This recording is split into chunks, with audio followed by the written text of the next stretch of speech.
तो एक बार क्या हुआ था कि शिव पार्वती गंगा तट पर भ्रमण कर रहे थे और पार्वती जी ने देखा कि बहुत से लोग गंगा नदी में नहाकर आ रहे हैं और नहाने के बाद हर हर महादेव बोलते हैं, मगर उनके चेहरे पर वो शांति, वो सेटिस्फैक्शन, वो फियर गया नहीं था। कुछ तो वो था जो पार्वती जी को ठीक नहीं लग रहा था।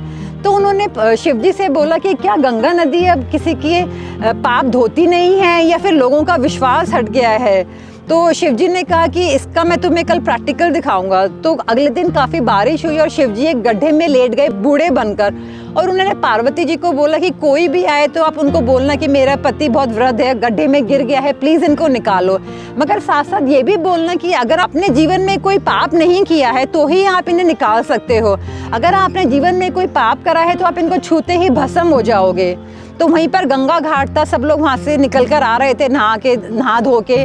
तो जैसे ही वो कोई उनको बचाने की कोशिश करता, मगर पार्वती जी बोलती कि आप भस्म हो जाओगे अगर आपके पाप नहीं धुले हैं। तो सब लोग डर जाते और किसी ने उनको नहीं छुआ।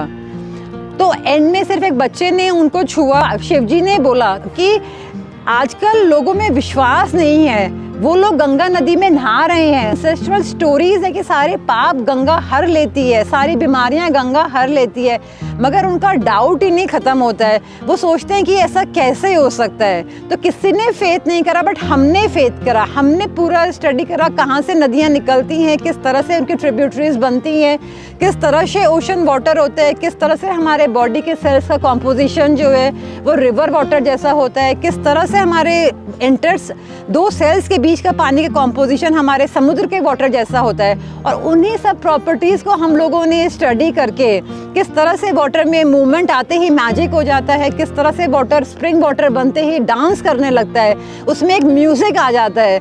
तो आप हमारे देखेंगे कि हम लोगों ने इस पॉट में वही टेक्नोलॉजी लगाई है, घरों में लाई है, ये हमारा मैजिक वाटर।